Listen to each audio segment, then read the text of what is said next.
કહેવાય. અરે સતી સતી તમે સમજ્યા નહીં સતી. દીકરી એક પારકાગરની ઠાપણ કહેવાય. પાકું આવે અને ઉડી જાય સતી. જો બાડો ગુબડો લંગડો સતી હોય તો આ રાત ચલાવે, નકર એક દિવસ આ રાતને તાળા દેવાય સતી. અરે સ્વામી તમારી ને પ્રજાની વાત મને આ સત્ય લાગે છે. જો તમે આ રાતના મહારાજા છો તો આનો ઉપાય તમે કંઈક કરો. અરે સતી સતી મને રજા આપો. મારે ઘોર જંગલમાં જઈ અને મારે કાયાનું મારું કલ્યાણ કરવું છે. હા સ્વામીનાથ, હું રજા આપને હું કેમ આપી શકું? આપ તો તમે જાણો છો કે આપણા ખંડની અંદર હવે સગુણા ઉંમર લાયક થઈ ગઈ છે. માટે જો એનું એ વિચાર કરી જાઓ તો વધારે સારું કહેવાય. ભલે સતી પ્રધાન ગોરદેવને બોલાવો.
અત્યારે અમારા શું કામ પડ્યા? અરે આ મહારાજ બોલાવે.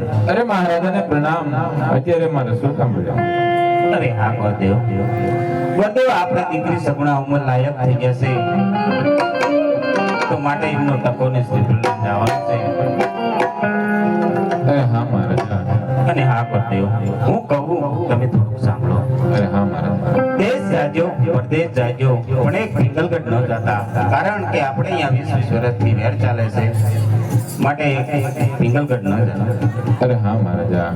તમે પણ હું કહું તે સાંભળો મહારાજા કે હવે જે આ ટકોરને શ્રીફળ સ્વીકારીને આવવું એ આપને માન્ય રહેશે. ભલે ગોરદેવ